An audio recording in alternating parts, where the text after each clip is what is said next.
Okay. Um, Hi, Young Woman family. This is Naromi Pfeiffer, my husband, Randy Pfeiffer. I used to be Naromi Vijayawantha when I first met the Young Woman family, or I suppose they knew me before I was born. This is my dad, Ron, and I just wanted you to know how much John Youngerman meant to me. He was like a second dad to me, and I looked around the group today and I realized that I didn't look anything like everyone here, but I never felt any different. I was part of the family, going to UC Davis, and spent many summers with them, shared a fondness for ice cream. He introduced me to the wonderful mud pie, which I loved. And he was with me. He drove me to times when I had to break up with a boyfriend.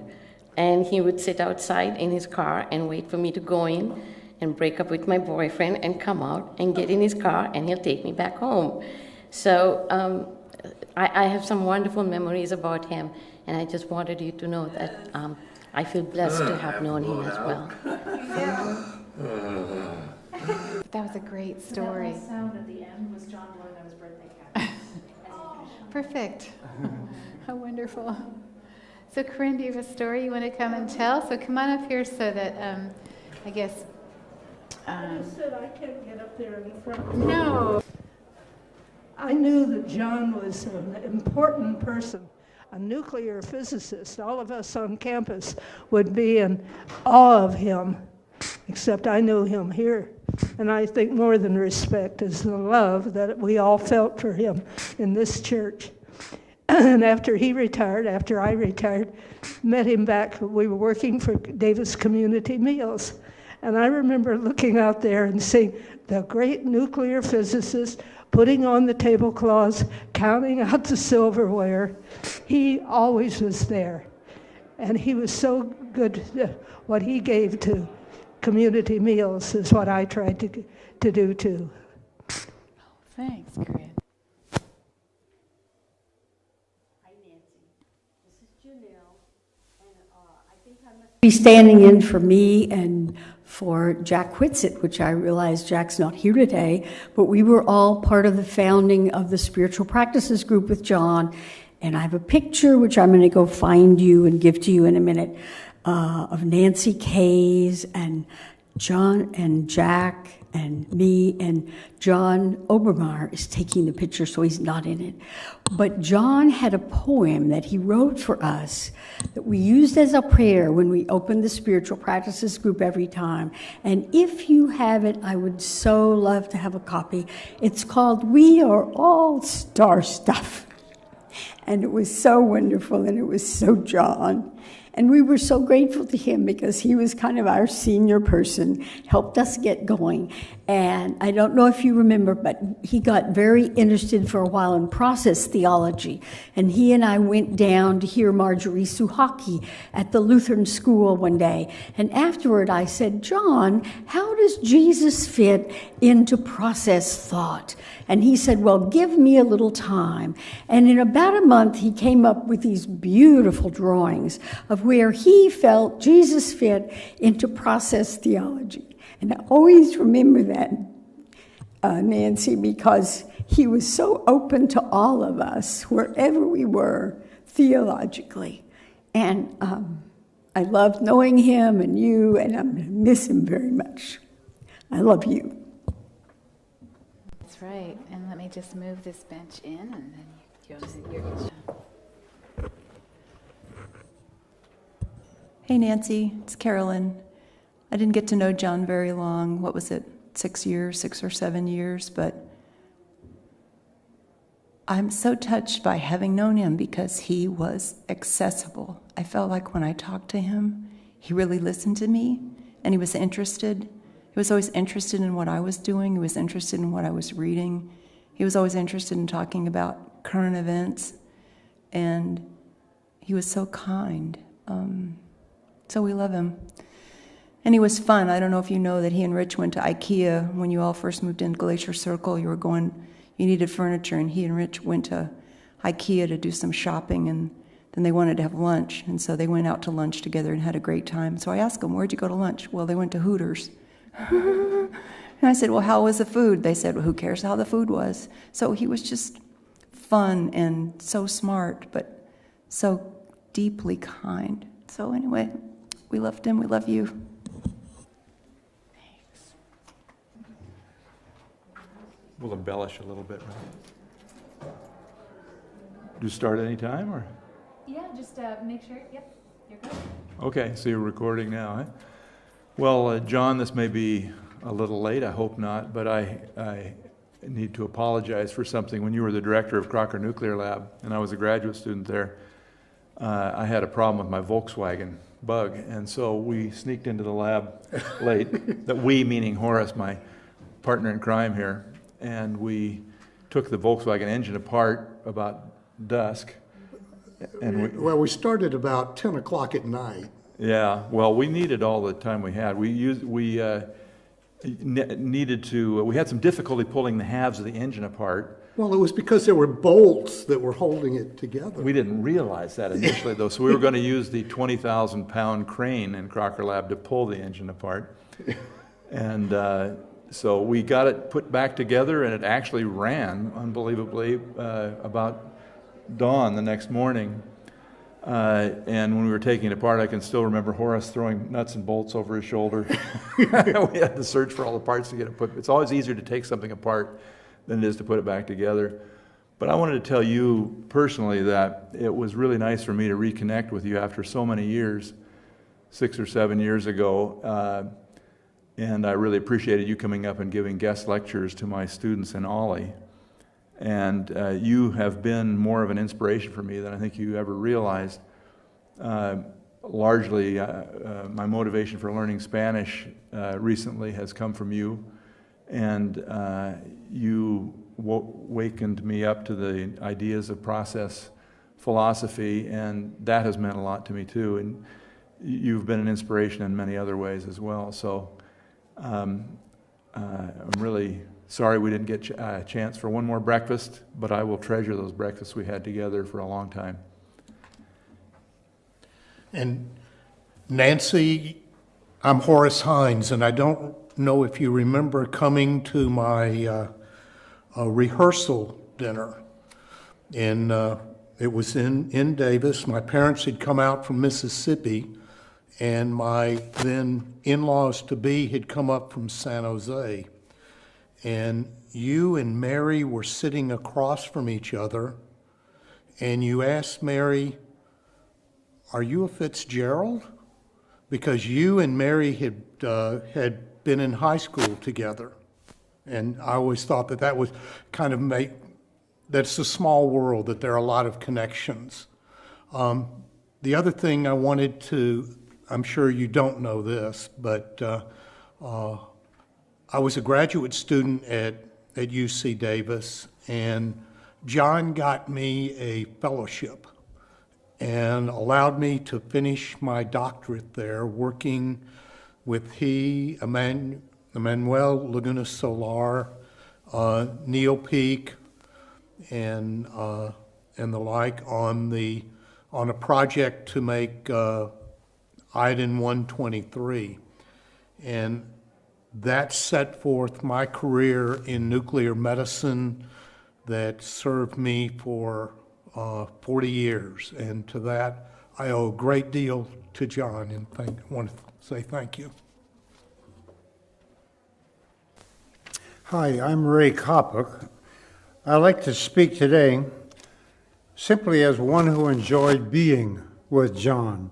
I played tennis with him. I was a men's group with him. We lunched together, and I hiked a lot of mountain trails with him. And looking back on all that, the first thing that comes to mind is that he was easy to be with. And he liked to drive up to the high country with the top of his convertible down. And he had the mind that was interesting to talk to. And the phrase that I heard earlier in the program, gentle persuasion, really seems to fit him. and he had a wide mind.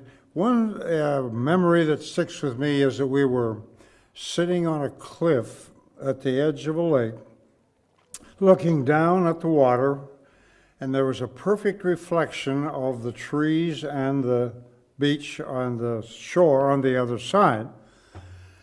And it suddenly occurred to me to ask him, or to say, look, we think we're looking at a duplicate on the water of what we're seeing with our eyes. But why shouldn't the duplicate be looking upward at the real scene rather than straight ahead like we are? You know, I'm not going to give the answer to that here because we didn't get it then, but that led to one of the most stimulating and interesting conversations I've ever had, and it still sticks in my mind. John was a pleasure to be with. Thanks, Ray. Okay, it's already on. Yep. Just, another step. Well, you know, when most ministers come for a candidating week, nuclear physics is not typically the subject that they end up having a conversation about. But the time that I was here candidating for the ministry, I was invited by John to come by his office, and we spent an hour basically talking about nuclear physics. That was my first meeting with John, and I came to know John very well during my 13 years here. John was, I suppose, a kind of mentor to me in a Renaissance sort of way. He was a philosopher, a physicist, a theologian, a poet, an evangelist for this church, as well as all the qualities, human qualities of being a husband and father and grandfather. I remember how many times I saw John at a Sunday service sitting at the piano and playing most often the Debussy Arabesque. It was one of his favorite pieces. John's life was defined by joy. He found joy in everything, and he saw unity in everything. I remember when he and I taught a course jointly at Starr King back in 1994. We called it Modern Physics and Religion. And as a result of that, John, I had known about process theology for quite some time. I began to talk with John about that I probably gave a few sermons on it, and then John and I talked about it more and more as we began to work together to teach this course. And John, it was like a new toy for John to discover process theology, and I think to find a conceptual system and a vocabulary that expressed what had always been his unexpressed, unarticulated theology. So it was like a new toy, and he and I began talking about the possibility of a book. He thought maybe we would work together on it, and I read the first chapter, and I realized that I did not have the time to do the work that he did. So he ran with it. I read the script, the typescript in process, and made a few suggestions. But this was really John's book, and it is a marvelous work of synthesis to take physics and process theology and to attract John Cobb, who is the major process theologian now living in the United States, to attract him and people like David Griffin, who was responsible for this SUNY series in postmodern thought, and to enlist them in support of this book. It just is one more example of the endless creativity that John could exhibit. I am so grateful to have known him, and he will be a model for me in my own poor way for as long as I'm able to pursue interests and work on the kind of unified vision of the cosmos that I think animated his life. Rest you well, John.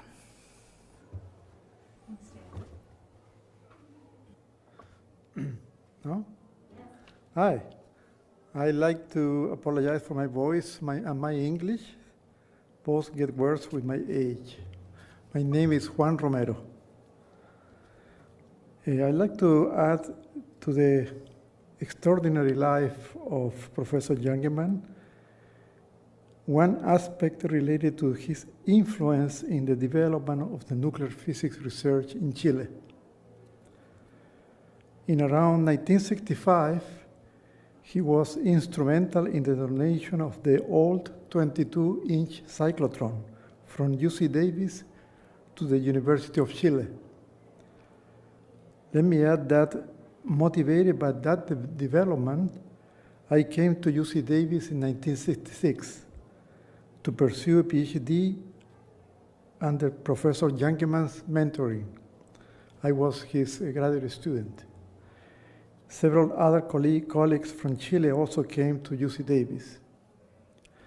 By 1970, on my return to Chile, the cyclotron was already installed and ready to be put to work.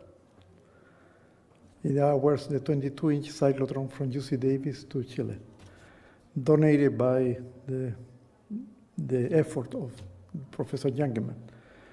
But the machine will not produce any beam of particles. We consulted Professor Youngerman, who arranged the visit to Chile of one expert from Lawrence Berkeley Laboratory, Mr. Ehlers, who fixed the problem. And then now, to our embarrassment, it was due to the wrong polarity of the extracting electric field. It was something very simple, but something that you need to know. On my return to Davis in 1974, I got to know John for many years. And the above illustrate one of his characteristics in research. Action when it was needed. Never panic. Things will work out.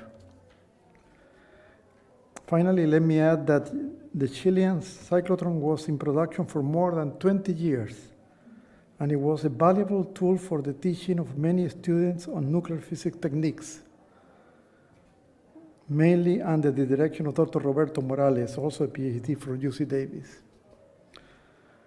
At the end, I would like to say that John always liked to practice his Spanish with me, so let me just say, gracias y adiós.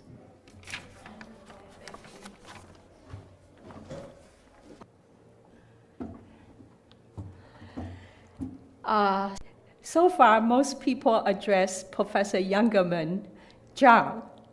Following the Chinese tradition, ever since I came to Davis in 1986, I have always called him Professor Youngerman. Actually, we developed this ritual. Every time I say, Professor Youngerman, then he'll say, give me a 90-degree bow. How are you, Professor Chow? Then he would used to, blurb out his admirations. I would feel embarrassed to quote, but I would keep in my heart, dearly in my heart for the rest of my life. Okay, so what happened was I was recruited to UC Davis physics when he was the chair. So he became the chair who recruited and hired the first female professor in physics. Actually stayed that way until in our department 1994. Now I believe we have like a quarter or a third of female professors in physics. However, I like to say, still, I'm the only theoretical physics professor so far. So ever since, then only later I learned it was a very elaborate process, rigorous process to recruit me. What happened was in 1984, when UC Davis was celebrating the 75th anniversary, the department invited several very distinguished physicist visitors, including Freeman Dyson, who gave a talk here in his centennial visit, I remember, right? And Professor C.N. Yang, a Nobel laureate. So the department asked them for a list of people to recruit. And it happened I was in the list. And thanks to the department, the faculties, they choose to recruit me. And only later, Professor Youngerman told me, he said, you know, I got 13 reference letters for you. And 3 of them are Nobel laureates. And ever since I arrived at Davis, he and Mrs. Youngerman are always so, hospitable to me. And he always, like when he was blurbing out those words, it's quote some of those letters, of course, without naming who said what. And one most memorable dinner was they gave this gracious dinner at their home to his thesis professor, Segre. And Segre happened to be a PhD student of Enrico Fermi. And turned out my thesis professor, Professor Jeffrey Chu at UC Berkeley, is also a student of Fermi. So we share the same alma mater, and we both are 2 degrees from Fermi. One thing I noticed, so the dinner was very nice. We chat about Enrico Fermi, and also at that time, the famous Chinese physicist C.S. Wu also and Segre worked together at Berkeley. And Segre was very famous for being how harsh on his student. But Professor Youngerman and Mrs. Youngerman at the dinner was most gracious. It was such a cheerful dinner. So it was a huge transformation for me, life transforming, and still going on. That is, I changed from pure research institute. At that time, at Brookhaven National Laboratory for 17 years, and then 2 years at Institute for Advanced Study and do research at UC Berkeley, 1991 to 1996. So to come to UC Davis in this, teaching, research, and committee work, I call this, I was in the ivory tower, and still I think UC Davis is half ivory tower. So it has been a really life-transforming, next I would say only to the free speech movement experience at Berkeley for me, and still ongoing. And I love to live in Davis. I always enjoy the intellectually, culturally stimulating environment. So I would like to thank all of you, especially those who got me here, especially Professor and Mrs. Youngerman. And I will always miss Professor Youngerman, and I wish his family, Mrs. Youngerman, children and grandchildren, all the best. Thank you for this occasion at this beautiful, beautiful church. Thank you.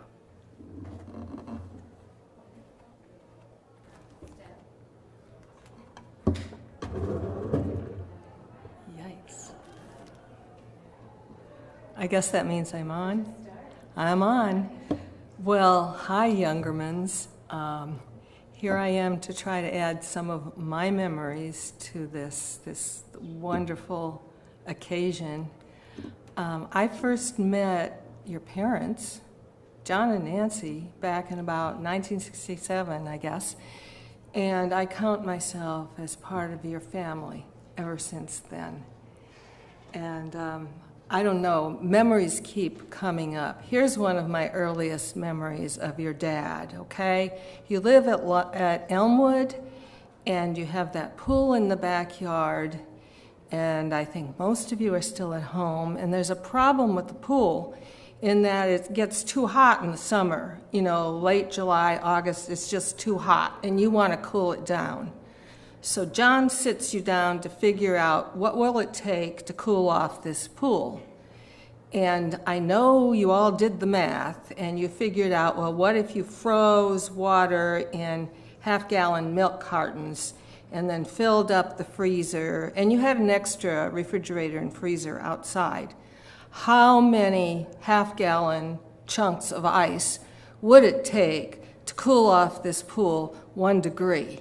And so I guess you really worked hard on this, but the answer was that it was kind of impossible. It would take a whole warehouse of freezers to reduce the temperature in the pool less than 1 degree.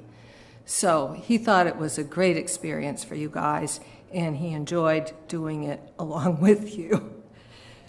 And so we had that. Then later on in this church, here's a church story. John was on the selection committee for a minister, and he chose a minister who went through selection and then was selected. And on the way to the airport, John's driving him to the airport so he can go home for a while before he comes back to church. And the man confesses something to John that he hadn't told the search committee, which was that he was a Wiccan and that he believed in parapsychology, which John thought was very interesting. And it was a time in the culture to be open to such ideas. So we did have groups of parapsychologists who met here for a while, and some of us got very interested. There was a group with a psychic that met at John and Nancy's house for a long time. And then came along something like that was called the First International Congress for Psychotronic and Psychic Abilities, something like that. And I remember thinking, well, if there's anything to this field at all, I would be able to find that out there. So I decided I wanted to go. And John and Nancy wanted to go too. So we all went, and everybody at the conference was very, very happy to have John there as a physicist. And I heard a lot of stories, met a lot of people, and I didn't return any more or less certain about the field itself, but it was a really good time.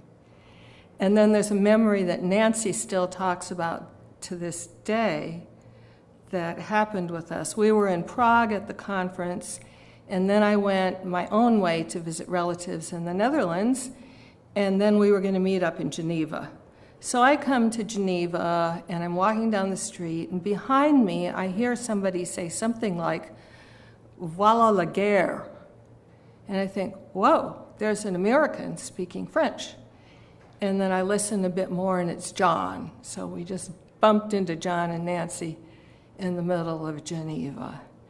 That was also my 30th birthday, so that was 40 years ago. And I do remember Roger's involvement with all the experiments that were going on down in Crocker Nuclear Lab. So those were really interesting times.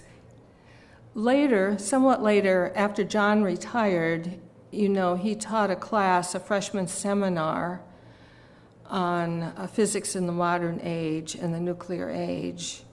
And when he first told me about that, he cried.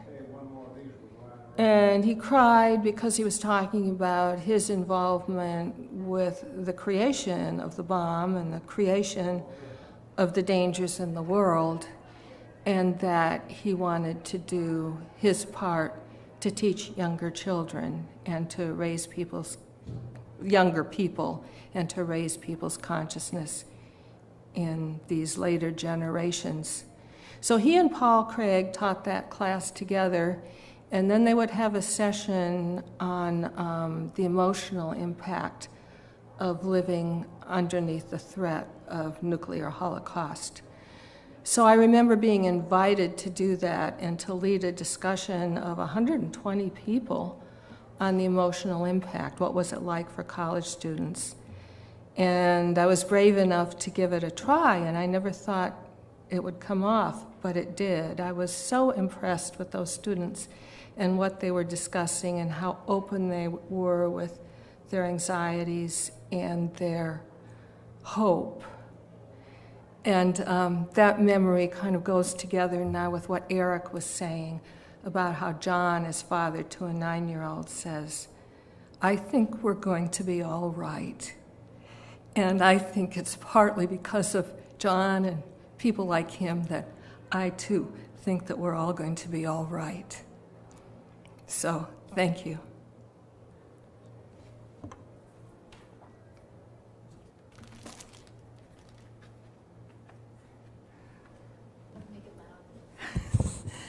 When John would greet my husband, Rich Rominger, he would say, "There's another Hungry Hollow kid," because our families both come from our German background, and we're both farming in that area, so they've probably known each other for generations.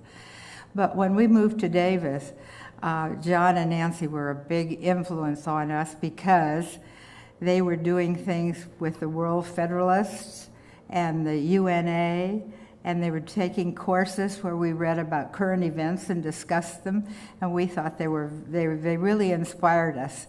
And we became, what are we? We made a ruckus too, like the younger ones do.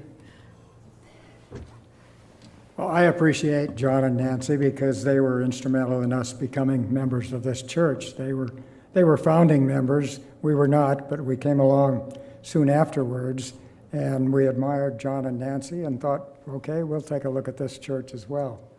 And as Evelyn said, John and I used to enjoy talking about Hungry Hollow and the farm out there, and he enjoyed going out to the farm and visiting his relatives out there to see how the farming was going. So we talked about farming a lot. Thank you. I do want to step up because I'm the shortest person in the Youngerman family. And there are two things about that. One is about, my name is Katie Meadow, and I'm married to Eric, who is son number 2. And I want to describe, there were two things that I thought were amazing when I first met Eric's parents. This was 1979, 1980, and he took me up to Davis, to the Elmwood house, and we were going to spend the night, we were supposed to spend the night up there. And I'd never met John or Nancy before. I don't think I'd ever met any of his family, anybody in the family. So it was fascinating, and I was amazed by this house, which I probably appreciate more now than I did then. And actually seeing when I went through the pictures to make a photographic album, I noticed a beautiful Eames chair, which now I'm sort of thinking, well, where is that chair? I could use that chair. Anyway, when I met them, they gave me a sleeping bag. Pulled it out, John opened the closet and pulled out a sleeping bag. And so I said, well, okay, this is great, I have a sleeping bag. And John said, well, this is kind of a famous sleeping bag. And I said, what are you talking about?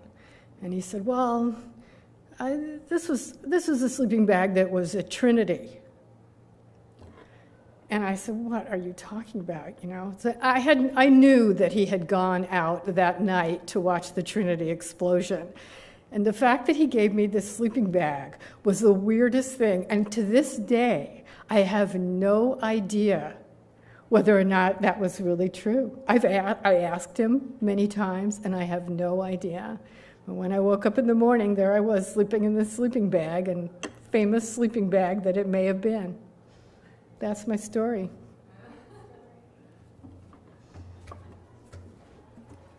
My name's Sarah Knox, and I grew up down the street from all of the Youngermans. And first, I just want to say it was such a beautiful service and celebration of your father and your husband's life today. And I was surprised at how emotional I've been the last couple of days and this morning driving here, because our lives were so interconnected and parallel in many ways. John, thank you. You brought my father to Davis in 1960 to the physics department. And so Ann and I grew up really best friends on the neighborhood, on the block, and at school, and later at UCD, and so on. And I think part of it is I'm so grateful for these services, although having lost both my parents last year, my mother in December, it's a little much. But what I realize is how special our parents were, and I'm so glad that our families were friends. And I think a lot of teenagers find another family to hang out with when they're in those difficult years. And the Youngermans were that family for me. You were that family. And when I was I was going on to my husband last night about those times and John Youngerman, since I was thinking about today, and I was talking about him, and my husband said, "Oh, so he was the antidote to your dad." And I, with all due respect and love for my own father, I said exactly, and what he meant by that is just that my dad was very stern and very formal in some ways. Less interested in psychology, less interest in things that were just extremely interesting to me, and certainly not interested in spirituality. And I learned so much about John and that side of him today that made me understand even more why I was drawn to this family, and because those things became so important to me later. But it's wonderful to have another family, and so I hung out there, and probably to the annoyance of Ann's brothers, because you saw how brilliant and interesting they were, and we were in that sort of ditzy stage, we were so just hanging out on the beanbag chair, the big yellow beanbag, all day long, gossiping, and I'm sure they just saw us as just very blonde. But what I loved about being at your house was, your father's warmth and acceptance of all of us. I felt sort of noticed and acknowledged in a way that I didn't feel at home all the time. And certainly just their openness to be outside the box in so many ways and exploring new ideas made a huge impression on me, and it's still with me. I'm sure they've all moved on, but the guru was fascinating to me, and their study of yoga way before everyone else, and clothing optional swimming and hot tubbing off their parents' beautiful room, which was so mysterious and loving, seemed to me, and just their relationships and the humor and the gentleness of John. It really set the tone in that household, and it was so nice to be there and escape there.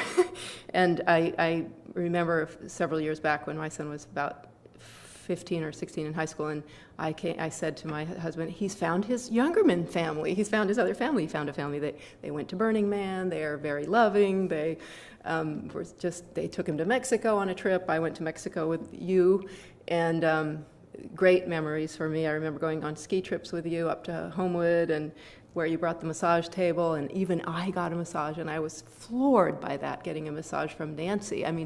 I barely got hugs from my mom or dad. And I dearly love them, and we had a good relationship, but just being included and noticed and loved, and so I was, on the one hand, kind of sad when my son found that family, because I thought, all those things that I can't provide, but the primary feeling, and I know my parents, I'm sure, felt the same way, was just great gratitude that here was a family that could show me, a young, impressionable person, another way of being in the world. And John and Nancy did that, and all of the kids. I remember things I loved about John. I remember when he started playing the piano. I thought that was great. And his franglais, his funny mixed-up use of English and French. And we had both sabbaticaled in France, Anne and I, both as young people. So we had so many parallel experiences in our lives, and it's so rare to have that. And we went to, I was at all those department parties at their house and our house, and that's when we really got to see our parents have fun, and that was great for us. But his franglais was hilarious, and his funny words like Gruner, and it's still part of my vocabulary, and truc, he used that French word truc, which is kind of like a thing but he anglicized it, and just everything was a truc that we couldn't think of a word for, and just the kind of father that made you wish that he was your father. And but we had a lot of fun together, Anne and I felt accepted and embraced over there, and I learned a lot, and it impressed me and influenced me, I think, in very lasting ways. And I just want to end with this. I remember going out to see Glacier Circle for the first time when they hadn't been out there too long, I don't think. And I think Nancy or John had some small health problem come up or something, and I just remember, and I was talking to John about climate change, and he had all the wisdom and knowledge and facts to share with me to get me to understand it on a deeper level. And but that was not the point. But I remember Nancy saying, when they were talking about some health issue or something, and John, just laughed and said, "She thinks we're old." And, they were in their probably late 80s or mid 80s, and I really got in that moment that he was an eternally young man and really never thought about being old. He was still taking his mentee, a young boy that he mentored, on backpacking trips, or he had just recently stopped, but he never stopped loving life and feeling young.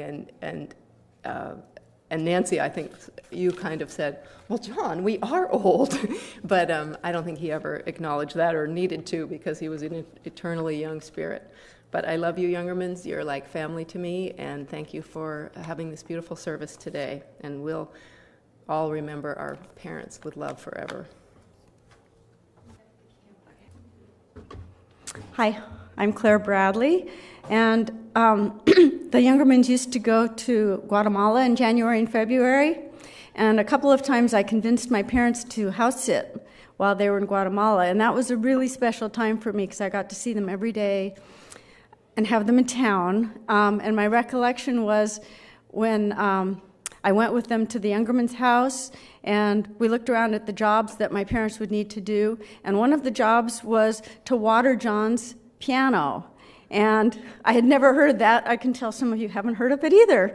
And so we found that quite amusing, but he did have a special piano, and that's how I got to know that he was a piano player, and I heard of this watering the piano, which my parents did, I hope, very well. So, thank you. No. So here we are wanting to share some of our feelings about John and our feelings about the service today. And Nancy and Paul Aiken here. We had to leave right after the service to do some clinical work, and now we're back. So, honey, do you have a story or? Or I was just thinking about sharing a bit about the service and how it was for us and what it evoked. Right. For me. Yeah. Right. Yeah. It was awesome. Right. Yeah. We really felt touched and just appreciated the stories, and particularly we appreciated how Eric and Roger and Annie shared their experience of their father.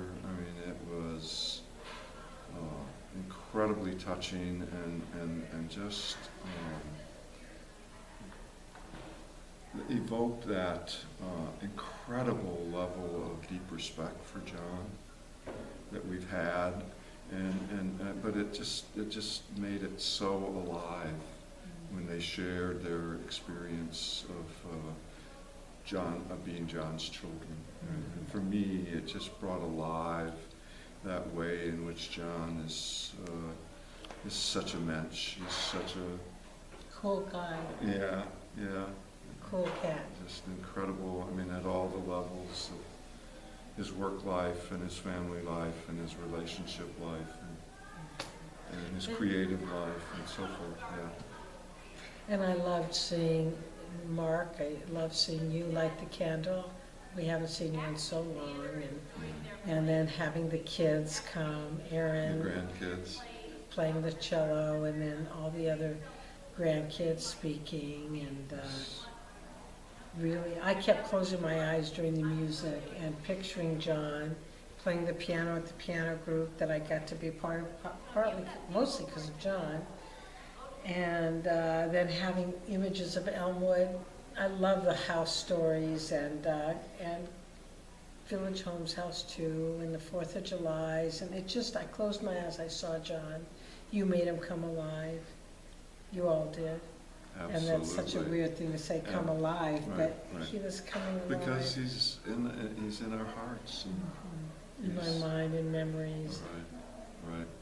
I just want to tell one story, right? I actually told it when we came to visit John after he died, and my very first meeting of John was back in 1968 at the Elmwood House, and we were invited over for I think a big counseling center party. And so I walked up to the door, and John met me at the door, and he was in the Altogether, as he so frequently was back in the 60s. And I walked into the house and saw the rubber tree and John in his birthday suit, and that was my first meeting with John. I was a bit taken back. And at the same time, it was like, oh wow, California, 1960s. This is pretty awesome. So, and then life with the Youngermans went on from there. It was really a neat time. I've seen John in his Altogether too. Later. Yeah. Thank you for taking the time to have us come back and share some impressions. We love you guys. We love you very much. And Nance, just thinking about you so much, and the poem that John wrote about you that was read was just so unbelievably beautiful. So touching. Yeah, Queen. Yeah. Okay.